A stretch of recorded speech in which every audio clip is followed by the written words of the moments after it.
Hey, welcome back to Tales of Abundance, listeners. Glad to have you here. And today with me, as always, Randy Lorenz, and I'm Dr. John Oberg. Randy, how are you today?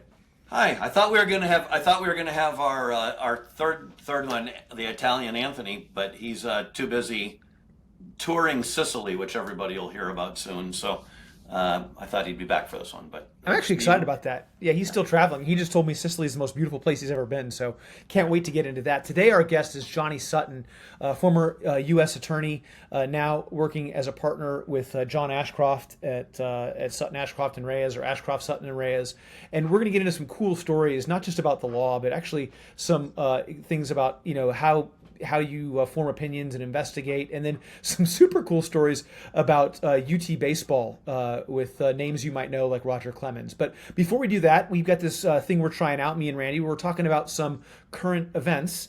And today, in the current events, you can't really talk about current events without talking about AI. Isn't that true, Randy? I think in the 2025 that is true. It's the world we're in. Well, one of the things you and my wife agree on is that I should be doing very little to name things in marketing. And I've been joking with her for years. I've been saying you can't spell blockchain without AI. And that was always our kind of like inside joke about stupid dad jokes that I made. But where it used to be 3D printing and then blockchain, AI has really delivered on the promises in a lot of ways already that to kind of innovate and disrupt, well, not just business, but really life as we know it, similar to the way the internet did. Yeah. I think it's gonna do that more quickly than the internet. I think it's already doing it way more quickly than the internet. And we're still in the early adoption phase of where we're at. Most people are either not using it, or I think there's a lot of people using it, but using it at a pretty low level. But we're already seeing massive impact. I know because one of my sons is in college right now. He's a junior. And I was talking to my wife about internships, and a lot of large companies just don't have the same number of internships they have. There aren't the same number of jobs. And one of the things I hear consistently is it's going to take people, human in the loop systems, but that means humans have to be domain experts. And one of the concerns that I have is how do you train someone to be a domain expert if the entry level jobs aren't available? Well, don't you think the economy is going to become more entrepreneurial? And we did an episode a while back on starting a business, and our advice was don't do it, right? Like, unless you have to. Like, you, I, and Anthony kind of all agreed it's not for everybody. Yeah. But I think, and they may not be entrepreneurs as much as solo practitioners, right? Somebody that maybe they don't make as much money working for the one company, but maybe they work 1/10 as hard for 10 different people, make 1/10 as much to make the same amount doing something using AI. I'm not really sure what it looks like. I think that's one of the futures that's possible, right? And to me, that's a little bit like a history. I joke about like the Little House on the Prairie past, where you have craftsmen who are craftsmen doing specific things and having lots of different customers. And I think maybe we're going to get into this kind of AI craftsmanship mode. And I think you're going to have some big companies that have lots of prompt engineers and prompt engineer managers, and that's still going to be a thing. I think you're going to have large platforms, and I think you're going to have lots of independent people. And maybe that's not that different than today, but I do think it's a different skill set. And I think that the amount of information and product and output, I think those things are going to change pretty dramatically over time. Yeah. Well, and I mean, to put a finer point on the problem, right? I think there's kids graduating from college right now that are having a hard time getting a job because of AI, right? Companies are using AI to replace junior programmers or any number, marketing people, any number of different positions that they're replacing because of it. And I think that's a real problem. But I look at it even within my company, people are worried. I mean, when I talk about AI, like the common thing, the thought process is, oh crap, I better get my resume ready. It's going to take my job, which I think is completely misplaced. And I know it is in our case, but it's a Yeah. real fear people have. I think it depends, right? I think if, somebody asked me if people are going to be replaced by AI, and I think I heard this and I repeated it, I didn't make this up. Uh, it won't be that people are replaced by AI, it's that people will be replaced by people using AI. Yeah, I think that's right. right? I mean, I But think, kind of like computers, like if you don't know how to type and use a computer, it's just harder to get a job these days. Not right. impossible, just harder. Well, if you wanted to do deliveries of any product, right? Everybody gets Amazon packages at their home. If you're going to Right. do them in a horse and buggy, you're probably not going to compete very well with the people doing it in a car, That's right. right? That's right.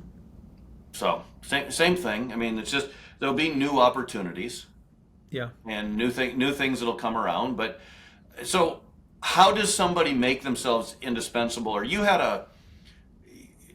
I think there's two different topics. Let's start. You had a Mark Cuban quote about a side hustle thing. Do you want to go over that? Yeah, I mean, I don't remember I read the article a couple days ago, but he was like, if I wanted to make $100,000 as a side hustle, here's how I would do it today. And it was basically he would be a high school or a college kid teaching other small businesses how to use AI in their business by knowing how to automate and make easier, parts of their business that are easy to use AI in. And I think, again, my son in college, one of the things I've been talking to him about is like, how do you use AI appropriately? So when you come out of college, you know how to leverage this technology. But there's some danger here, right? Because like if I use AI in a place that I'm not a domain expert, it's easy for me to get off the rails. When I use AI in a place where I am a domain expert, it's easier to not get off the rails unless you're doing something like maybe more creative that doesn't require domain expertise. Like one of the things we talked about before today's session was Gemini's creator and some of the visuals that are coming out of that. Tell us about your experience. I mean, it's cool stuff that's happening. Oh, it's fantastic. So anybody that hasn't used, whether, it started with Midjourney and DALL-E and Gemini and Grok, they all have image creators, right? And one of the things that frustrates me, I've played with a lot for marketing materials, just screwing around for kind of fun and seeing how it works, is I would create an image and it would, I think the first image I ever tried creating was a penguin like on a desk drinking with like mountains and an ocean in the background, and I was just screwing around.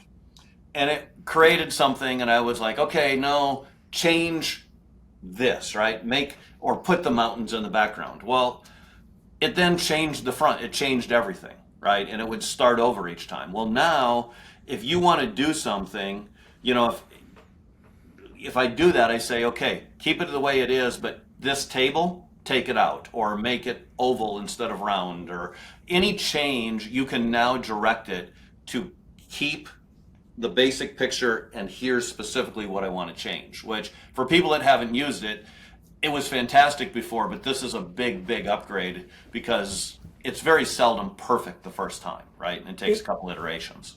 Well, and it sounds like you've also improved your prompting. Yeah, I have, but the big thing, no matter how much you improve your prompting, sometimes it doesn't you just miss the mark, or it misunderstands, or if your prompt is too detailed, it's too much and it doesn't get it. So this is a way that you can refine the prompt after versus before. Yeah. That I also think makes it more efficient. So I think, again, this is a few weeks ago, but I think this is a pretty cool update and just one sign of what's coming, certainly. Yeah, so we didn't talk about this before we kind of came on the air today, but like if you had to pick the top ways you could use this image creator, you've already mentioned one. You can use it for like marketing, you could use it for fun. What else would you use the image creator for?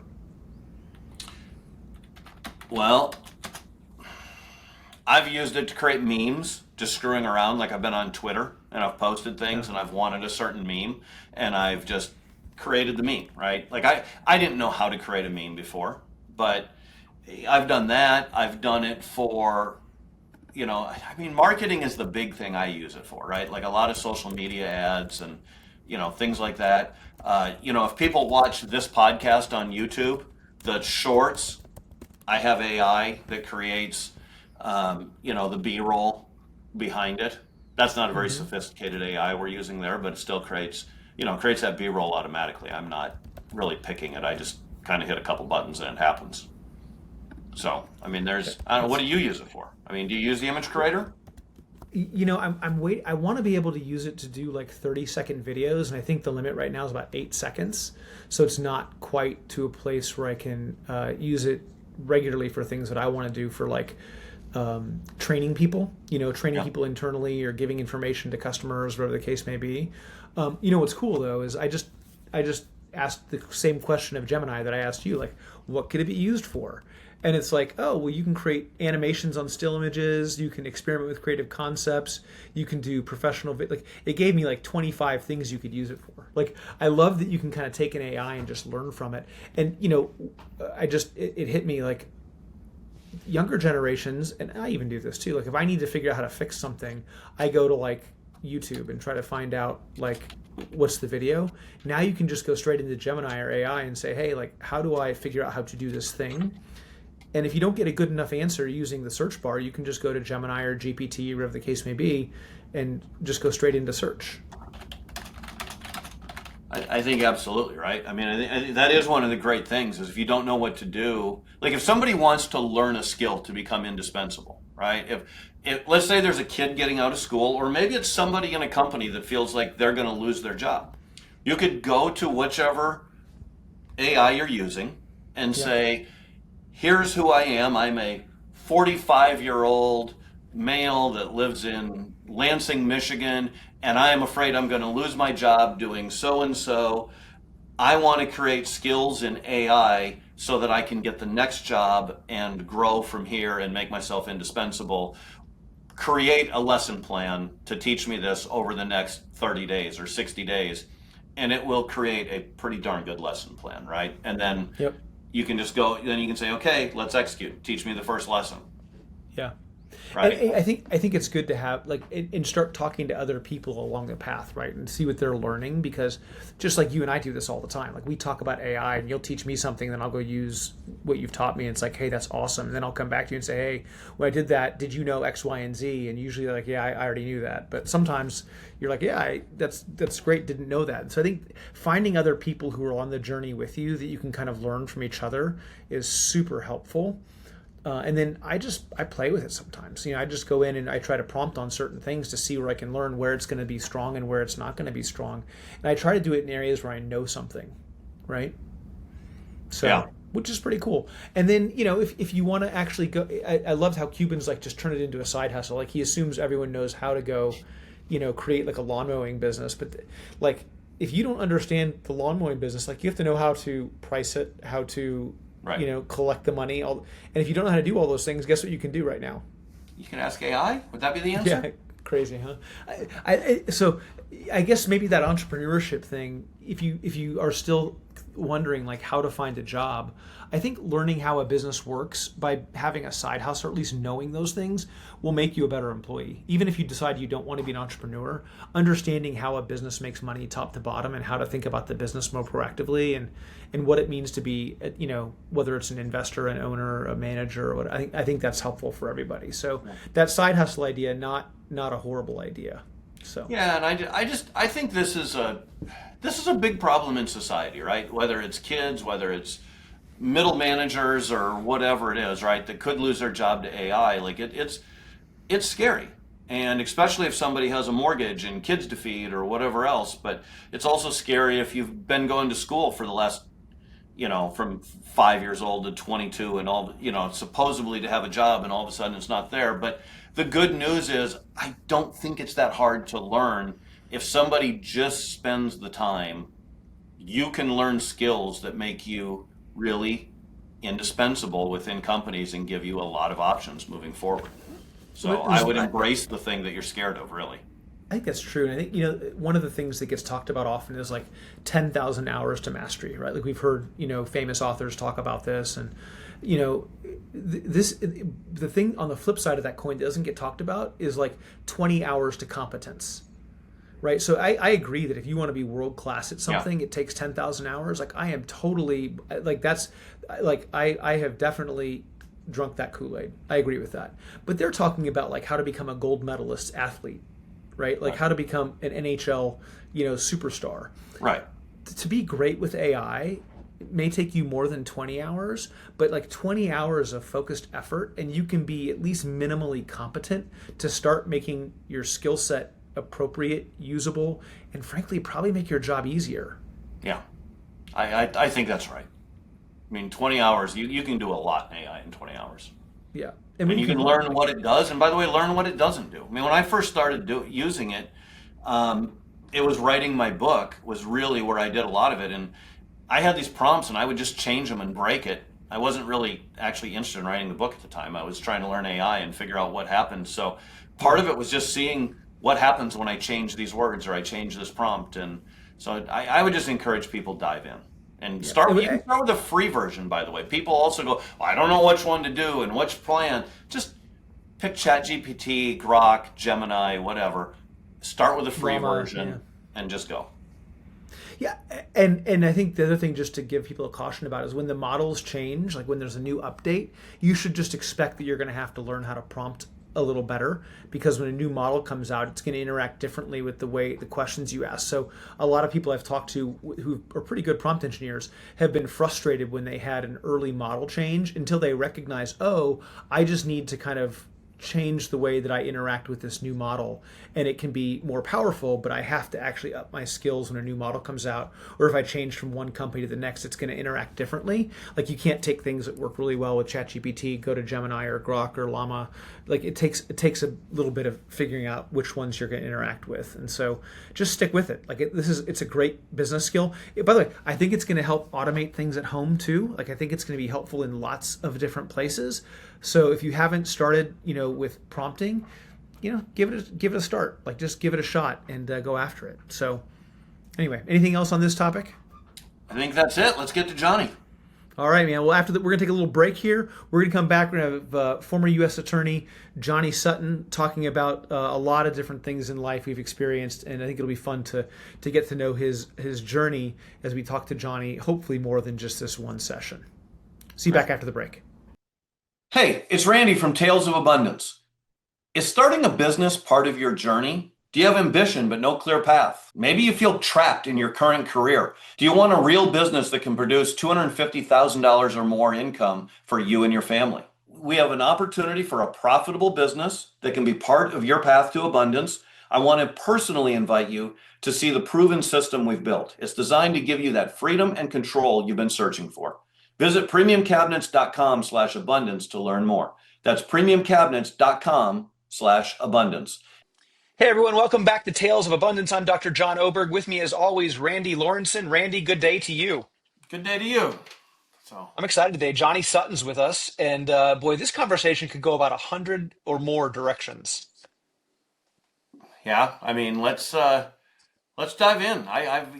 I haven't met Johnny. Johnny's a friend of John's, but I have heard stories and have an idea what we're going to talk about. So I think it's going to be exciting. Let's get to it. Awesome. Johnny, welcome to the show. Really excited to have you here today. Well, thank y'all for having me on. It's fun. It's funny, Johnny and I go back years. I think we met at probably a friend in common from church or something and started having lunch together on a pretty regular basis. And Johnny, one of the things I love about Johnny, humble, unassuming. I had no idea how many cool stories Johnny knew until we started having lunch together with some regularity. I mean, I gotta ask, how does one go from law school to becoming a U.S. attorney? It's a long journey. You gotta be a little bit lucky, and you gotta get good at trying cases. What I'd recommend for me, of course, I didn't want to be a lawyer. I wanted to be a professional baseball player, and that was my goal since I was in seventh or maybe before the sixth grade.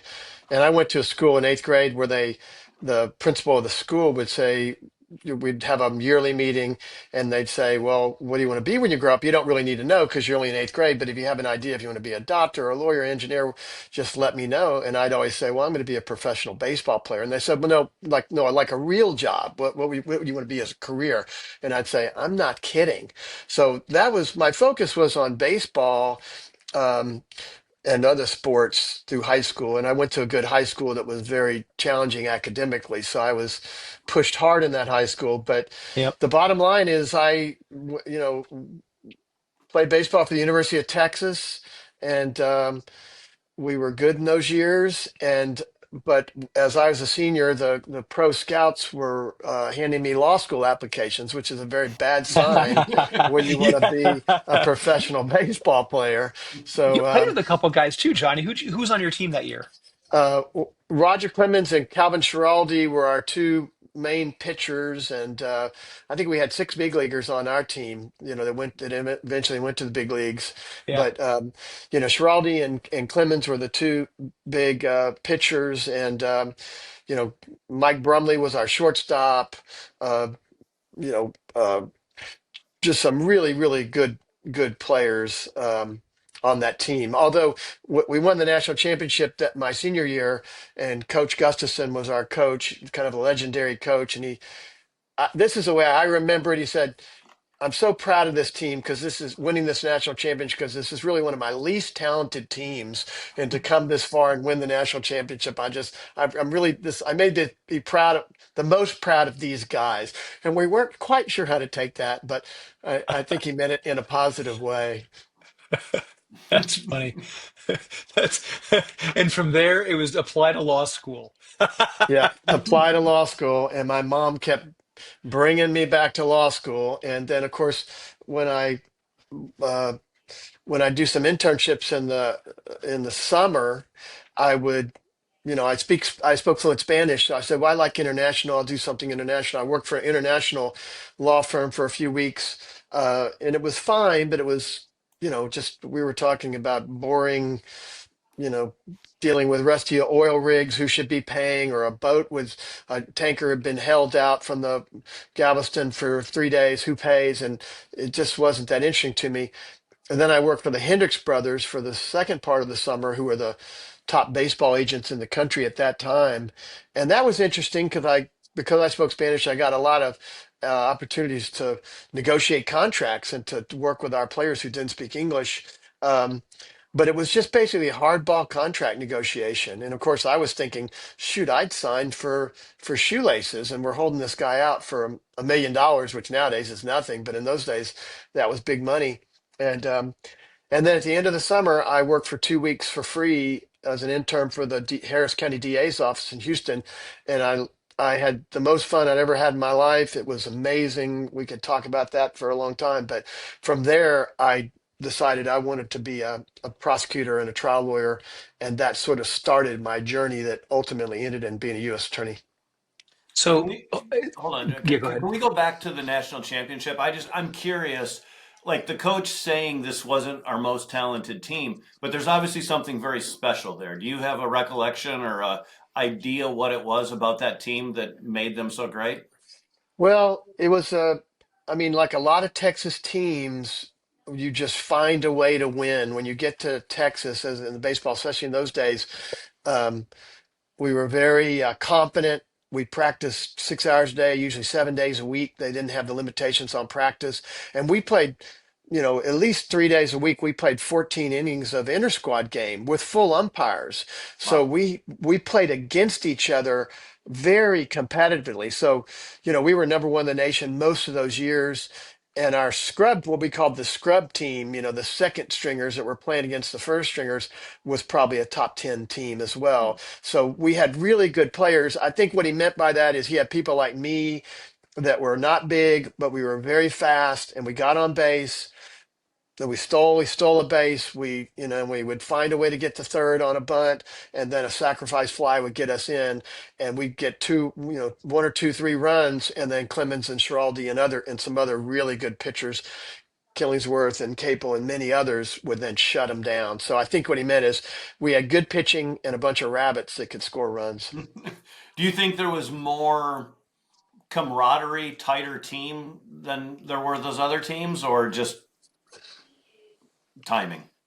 Well, a lot of it is timing, and my story is kind of part of that. We can't probably talk about that today, but um, I actually went to SMU on a baseball scholarship my freshman year, and then we were Title IX out of existence at the end of my freshman year. So that was a real setback for me, like starting as a freshman, and Craig James and Eric Dickerson and I were all freshmen that year, and like, this is going to be the greatest 4 years of my life. And then reading in the Dallas Morning News, SMU to drop baseball team. Yeah. I mean, it was rough. And of course, I wanted to go to San Jacinto Junior College, which in those days was like a baseball factory. They probably played 100 games in a year, and so you were basically professional by the time you came out. But my parents were not too excited about putting me through 12 years of private school and then going to San Jacinto Junior College, but they didn't really quite understand what that was about. But we, we have people that had a will to win, and we knew we were gonna win, and we peaked at the right time. I played a part in that because I was kind of a little bit of a Cinderella story, coming in late in the season to get a chance to play, and then just coming through in the clutch, and just and it doesn't hurt to have, Clemens was the number two on that team. I mean, we had Wow. good pitching. Yeah, that doesn't hurt. Yeah, that's funny.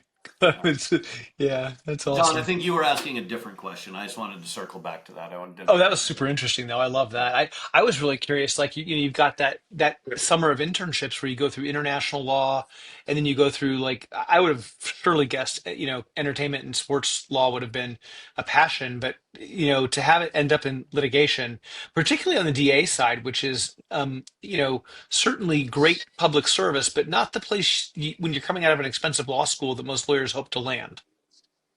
Well, that's right. And it wasn't quite as cool as it is now, because now you got all the TV shows that make the prosecutors look cool. And this was before Law and Order and all that. I mean, occasionally, what was that? LA Law, I think occasionally would have a prosecutor, but it was really kind of an unknown place. It's certainly at UT Law School where I came from. No one was wanting to go to the DA's office that I knew about. They were all headed to big firms and foreign service are doing big time stuff. But when I saw what was happening there, it was just mind blowing. And of course, the other thing is, in the big firms, you may sit for years. You may never try a case. You may hold the briefcase and just be in a law library researching for years.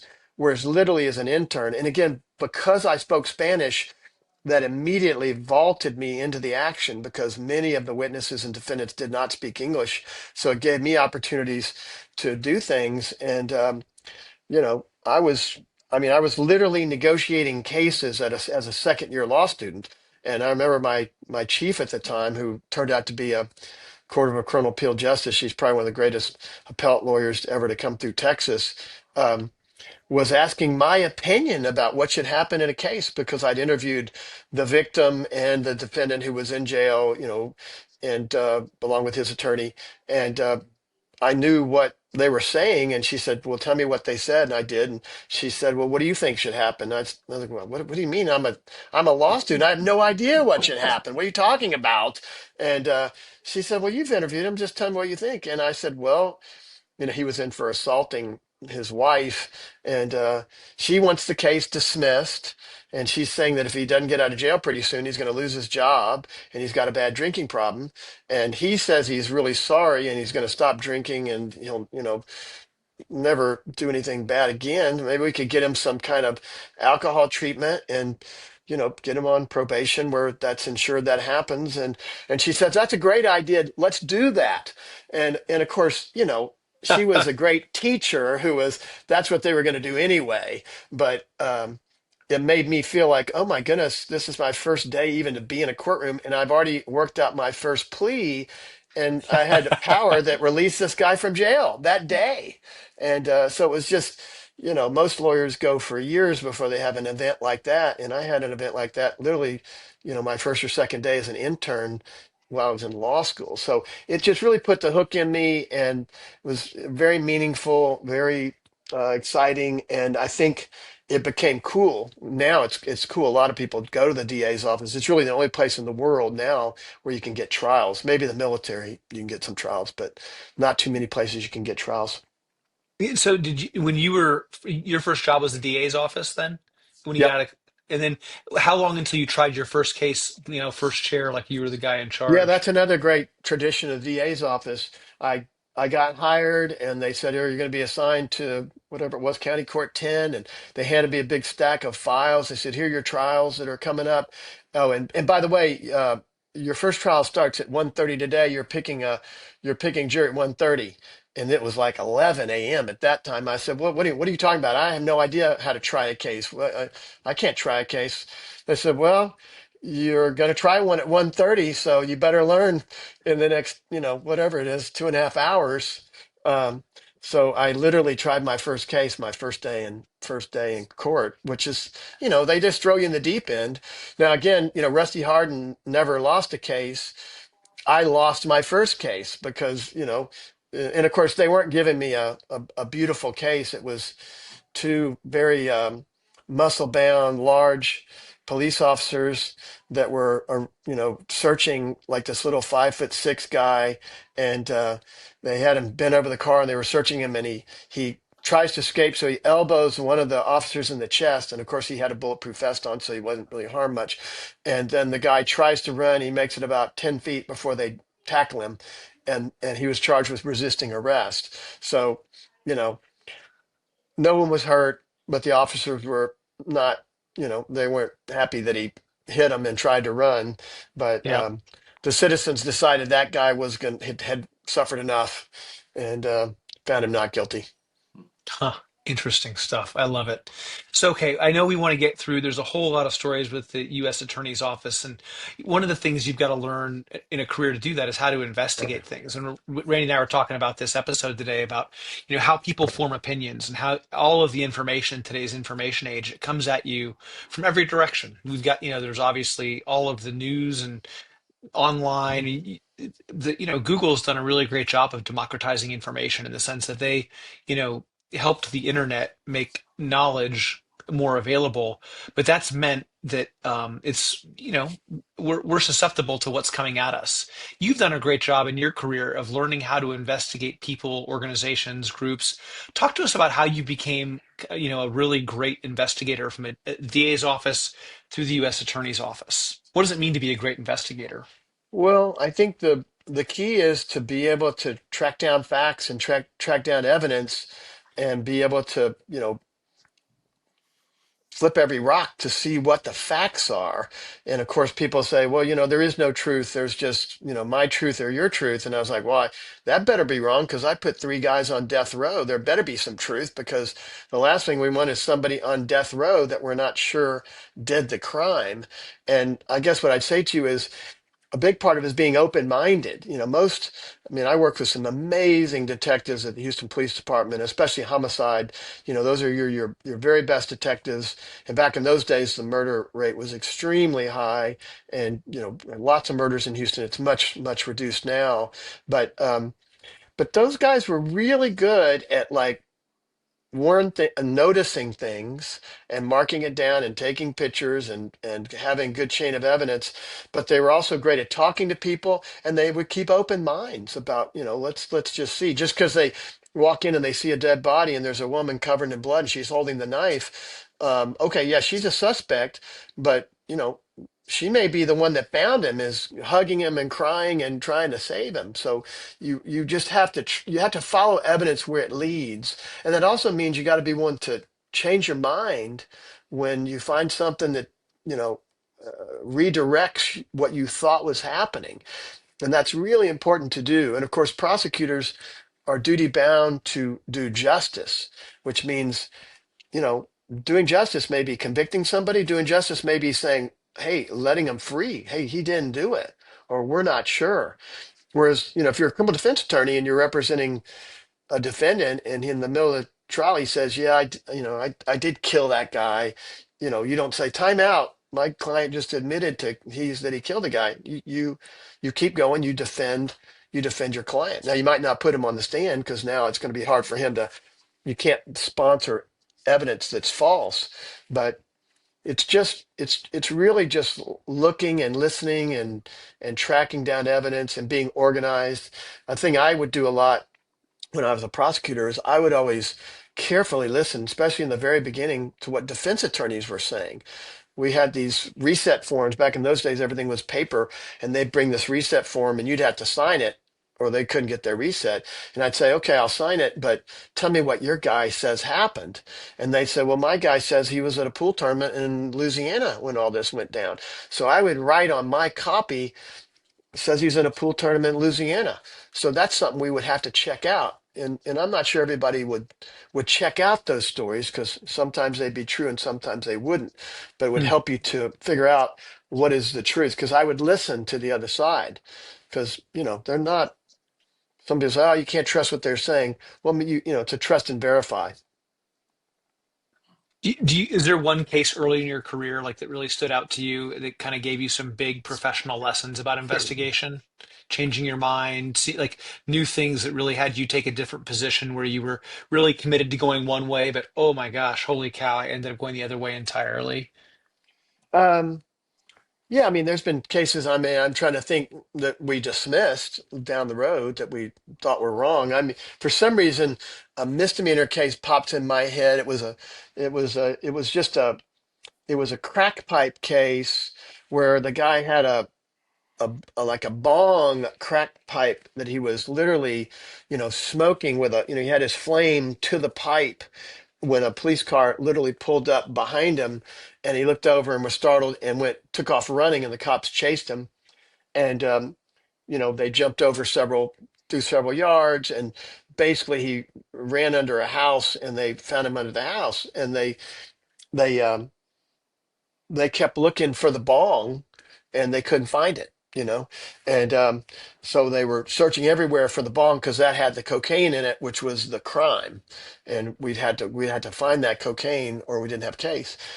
So we were looking everywhere. They were looking everywhere for this bong. They thought, well, maybe he dropped it or he'd thrown it or whatever.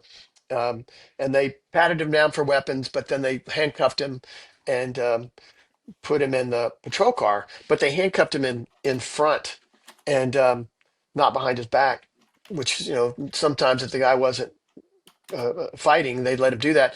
Anyway, after a while, they could not find it. So then they went back in the patrol car, searched him again, couldn't find it. They pulled the seat on those patrol cars. A lot of times people are putting evidence under the seat of the patrol car. So they looked under the seat, and the officer said, "Oh, he saw it under the seat." And when he picked it up, it was so hot to the touch that he couldn't even touch it. It was white hot to the touch. And so they said, well, this is the bong. And we tried that case, and it was the defense was they couldn't find it. They must have planted this thing in the police car, or this is not his, and we don't believe it was hot. And during the trial, the defense attorney had called for all the defendant's clothes to be brought to show that they'd fought him under this. He was all muddy, and they had fought him under this house and dragged him out, and showed that he got roughed up a little bit. And the defense attorney introduced all his shirt and clothes. So I went ahead and just said introduce the entire box of clothes, and didn't really look super closely at it, but we marked it and put it in. And as I was looking later, as we were getting close to argument, I looked at his underwear, and he had this burned hole in the front of his underwear. Um, and I was like, holy crap, he had put that thing down his pants, and it burned a little hole in his underwear. And and that was a key piece of evidence that had we not had that, we might not have been able to prove that case. But you know, the key to doing that is just being thorough. And there's all kinds of scientific evidence that came later. I mean, DNA wasn't discovered till the early 90s, at least in courtrooms, and that was a huge breakthrough there. But really, it's just being careful. And of course, we can talk later about it. 'Cause I'm talking long here. Um, Getting statements from witnesses and defendants is absolutely vital, and being able to make sure those are accurate. And I can tell you somehow, those detectives were just masters at getting statements, and just, they would, with no judgment, just say, what did you do? Just tell us just tell us your version. And they'd have them literally write it out on a yellow pad with a pen. And, you know, and a lot of times these guys would be admitting to, rapes and murders, and they would just say, just write it out. Just write it out. And then they go back to them and read it to them and make sure they got everything right and correct if anything was wrong. And it was just amazing how often people would confess to really, really bad crimes. And sometimes the detectives would come back and say, well, your buddy this is your nice statement, but your buddy over there is saying you did the entire crime and he was just watching.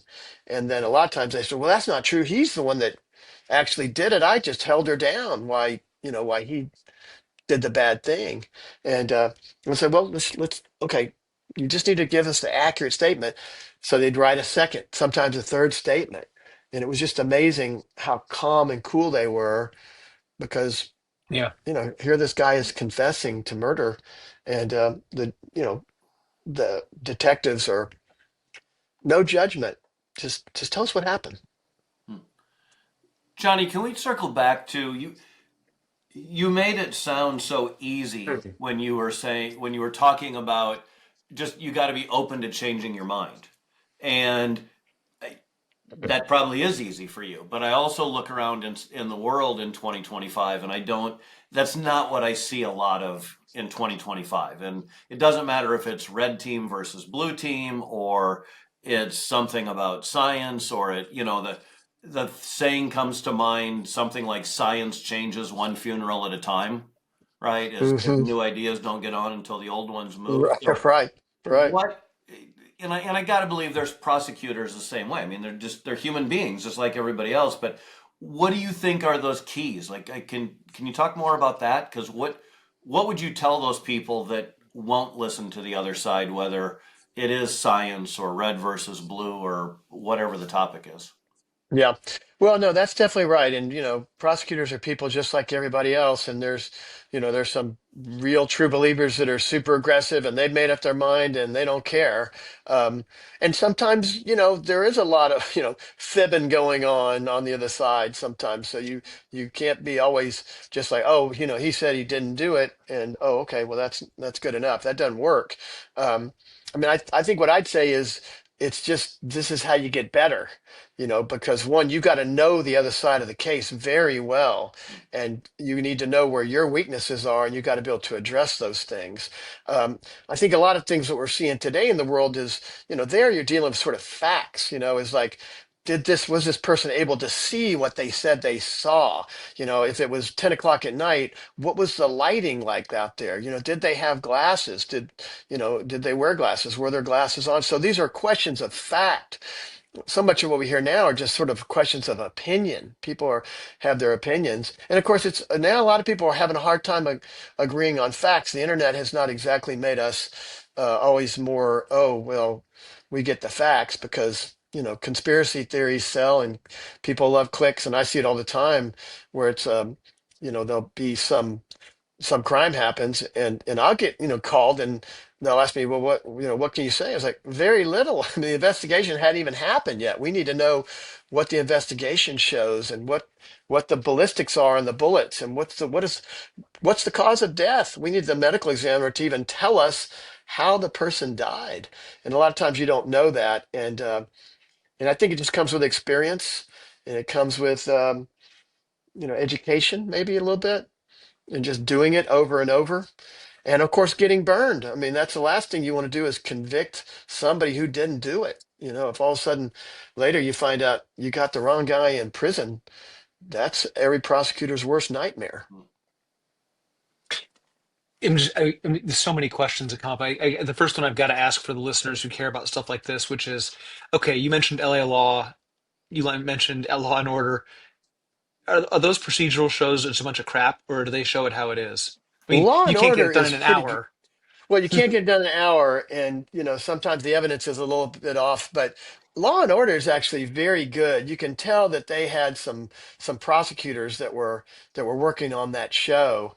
I don't even really, and I think was that what it's called, L.A. Law. This is before your time, John, but that I was kind actually of remember like. seeing LA Law with my parents. They used to watch. uh, It was yeah, yeah. yeah, it was kind of a soap opera with lawyers, but I think there was some criminal in there.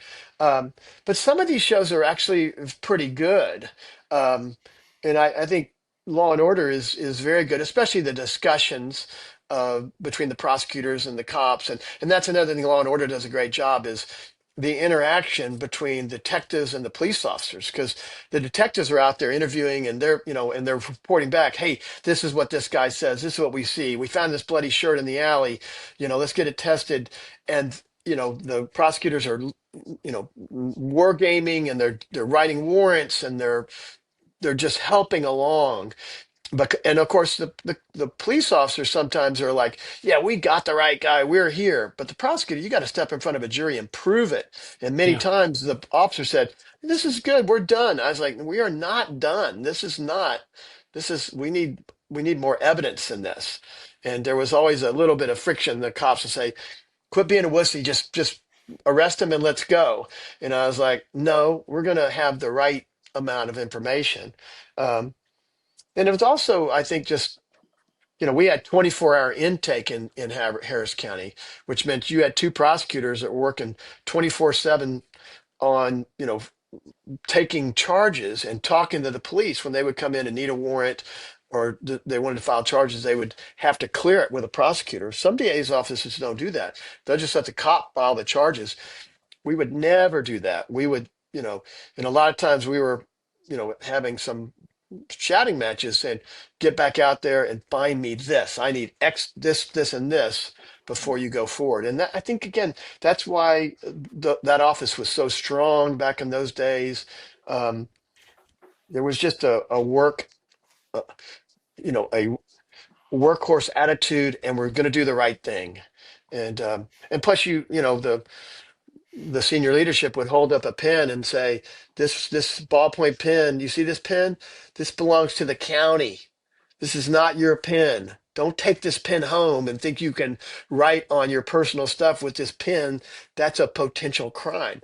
And that was sort of the attitude that was built in your head, which is, hey, this is serious business. We're throwing a lot of rocks, and we got to make sure that our house is perfectly clean. And you're reminded of that all the time. Was there when you got so that was as a prosecutor, when you move into the U.S. Attorney's office, you're a prosecutor still, radically different job or same job, different stakes? It's very similar, other than you have a lot less cases. Although in my district, since we had 660 miles of border, we had a lot of drugs and immigration. Um, but basically, you're doing a different kind of case. You're doing a lot of drugs, a lot of immigration. You're doing white collar fraud. You're doing bank robberies. And you're working with the FBI and federal agents. They have a lot more resources, a lot more time. You're doing less of the murders and the robberies and the rapes. Those just generally are not federal crimes. Uh, but of course, occasionally, we would go up against the cartel all the time. There was plenty Was of it ever times where dangerous? Like, is it ever physically dangerous for an attorney, whether as a prosecutor or a U.S. attorney? I don't think it is. I mean, occasionally you'll get a crazy person, but the worst thing that could happen to the cartel is that they harm or kill a federal agent or a police officer. I mean, or a prosecutor, even worse, because they are no value to the case. If a prosecutor gets killed, they just replace him, and then the whole weight of the federal government comes down on your head because you've done this atrocious crime. Now, one place where I did have some fear from time to time is we prosecuted very many prison gang prosecutions, hundreds and hundreds of prison gang members that were, you know, ex- a lot of times they were out. Sometimes they were in prison, sometimes they were out, but they were drug dealers and, entered into conspiracies to transport drugs and kill people. And I had a couple of prosecutors that specialized in that. And those were really, really violent gangs. And occasionally we'd get some death threats there.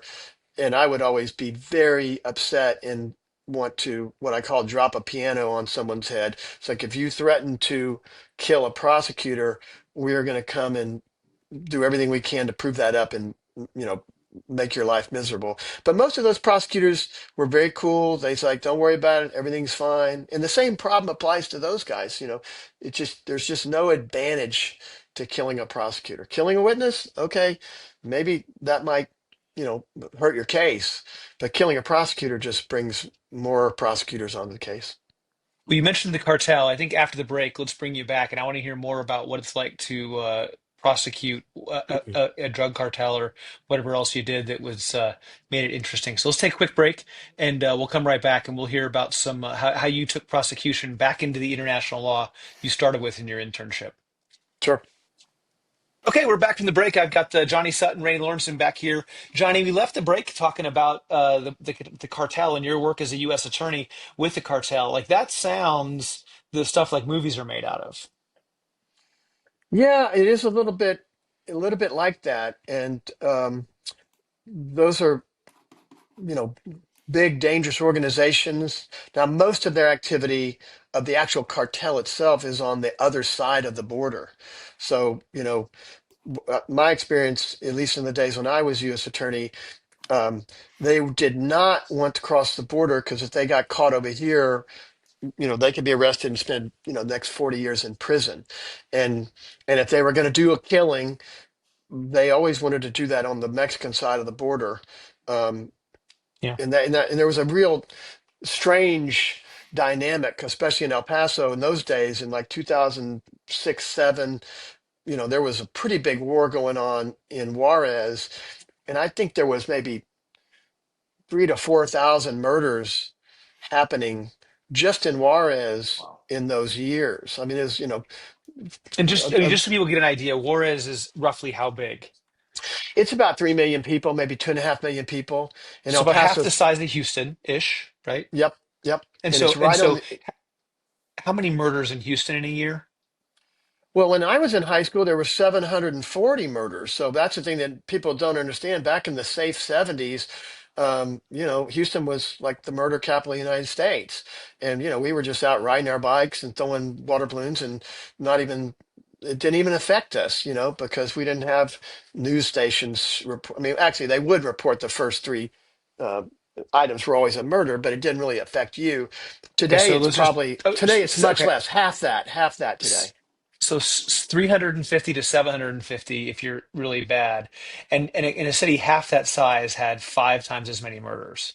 Hmm. It's And like of 10 course, then times the murder rate or something. oh yeah, and then on the El Paso side, back in those days, I mean, there'd be 18 to 25 murders. So it's it was one of the safest cities in the United States, and we're on the other side of the border was one of the most dangerous cities in the world. And again, it was more dangerous if you were in a cartel that was battling another cartel. I mean, they were generally killing each other, but Yeah. when there's a gunfight, you can be in the wrong place at the wrong time for sure. Um, but that was, our most of our experience with the cartel was, doing a cat and mouse game, stopping the importation of drugs, mainly marijuana, black tar heroin, and other things in those days. Near the end, it became more smuggling of people, and this is one of the weird things about that the cartel kind of got out of the business and into the smuggling people business, and it doesn't make sense, but when you're moving, let's say, 1,000 pounds of marijuana across the border, that's like having $1 million in gold in the back of your truck.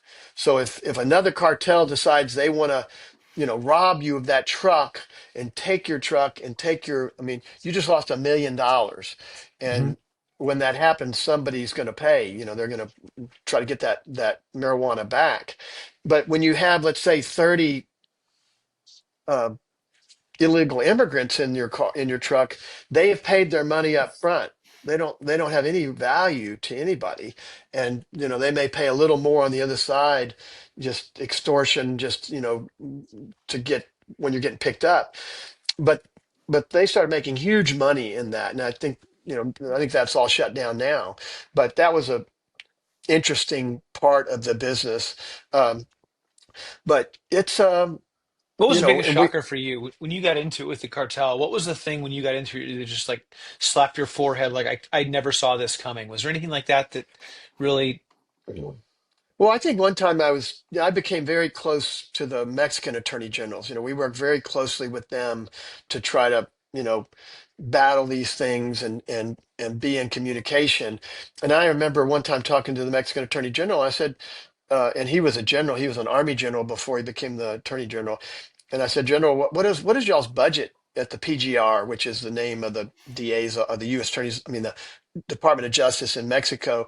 And he said what the budget was, and I nearly dropped out of my chair because I mean his budget for his entire country was the equivalent of like Southern District of Texas and the Western District of Texas budget, and there's 94 districts, and the budget of New York and LA is, I think what they had such little money, and they were going up against ruthless killers that had unlimited budgets, and in a lot of ways, I think they were completely heroic.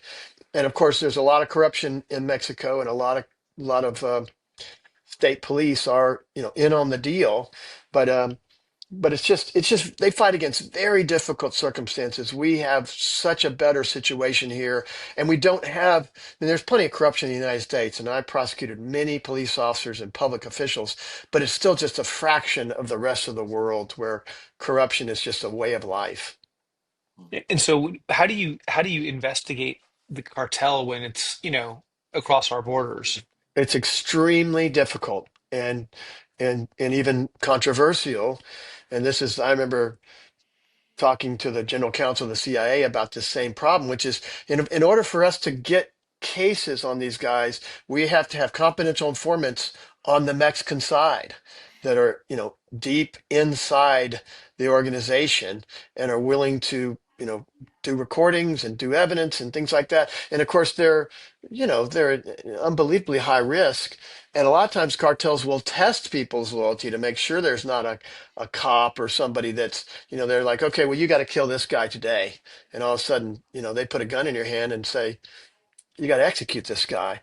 And, if that happens to one of your confidential informants, your case just got really messed up. And of course, then there's going to be somebody judging, how could you put that guy in that situation? That's why I talked to the CIA uh, general counsel. I was like, in order for us to collect intelligence in places like Tehran, I mean, we're going to need to have people deep undercover, deep in positions where if they're captured, it's going to be really bad. And especially if it's a woman.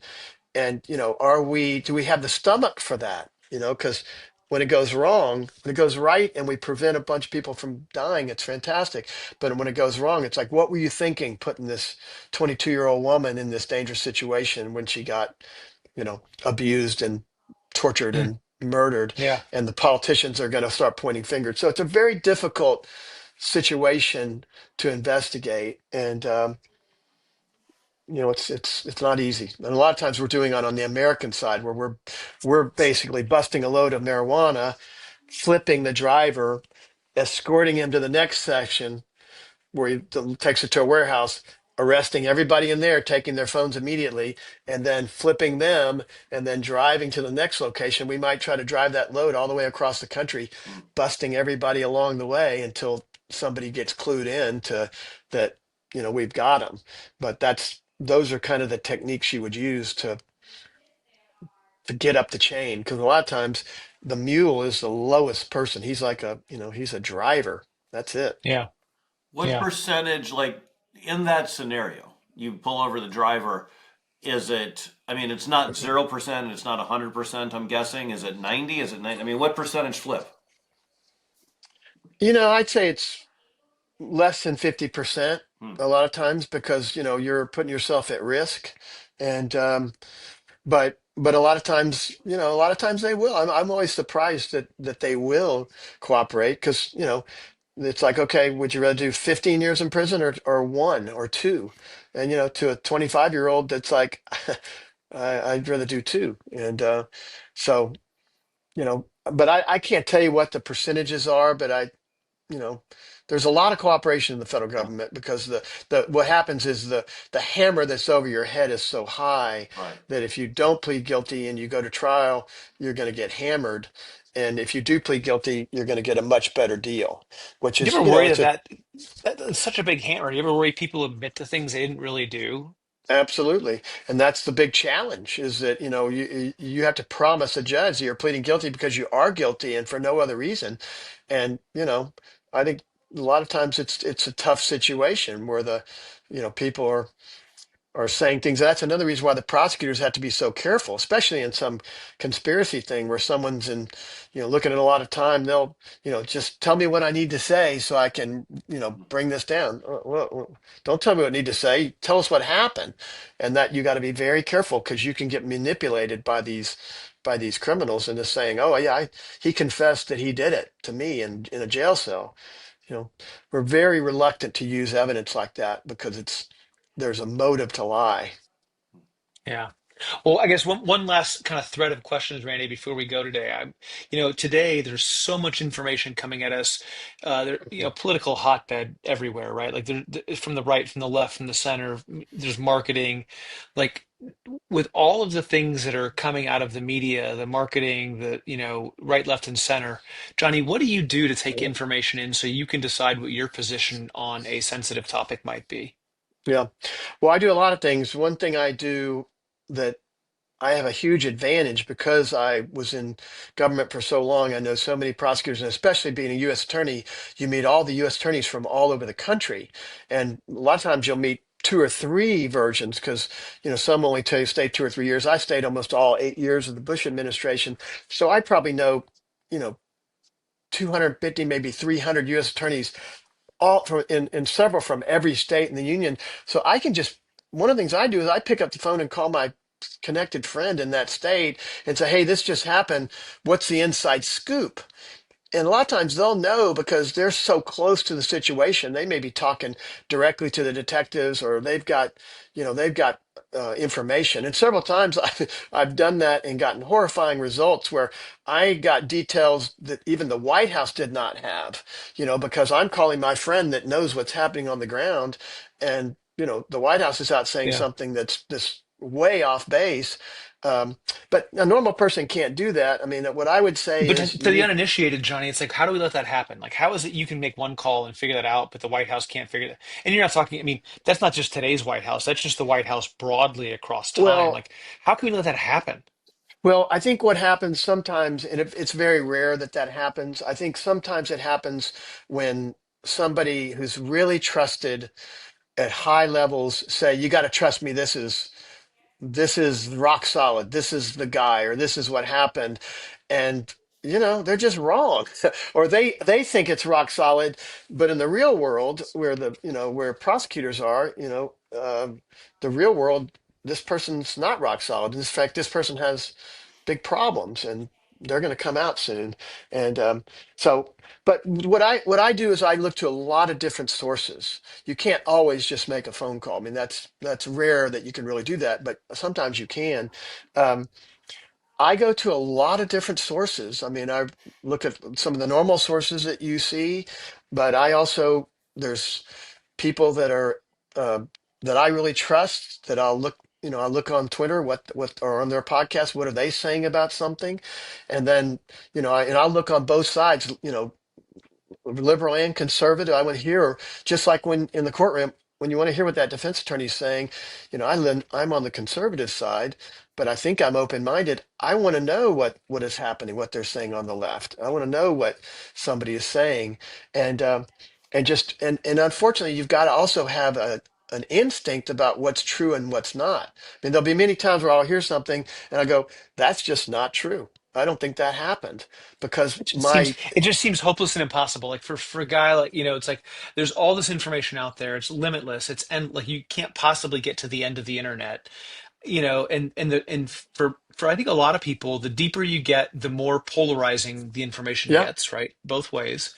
And so it's like, and if you're not an investigator by training, and I don't have time to do this for hours a day, like how do I, like what do I, like You got what to would have your you got to be able to follow or read or watch their YouTube channels of trusted investigators that are really paying attention at at a granular level.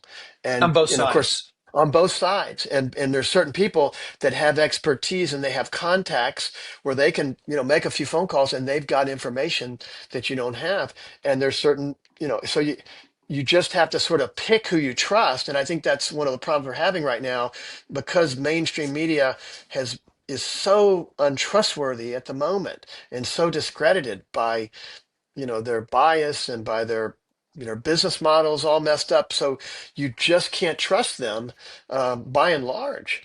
And so you have to find people you can trust. But of course, I'm looking at people that I trust, and you'll see them start to get corrupted on the internet. You can see them turning more to the conspiracy or more to the crazy thing that is going to get clicks. And I'm like, are they really believing this, or is this some new business model? So it's very difficult.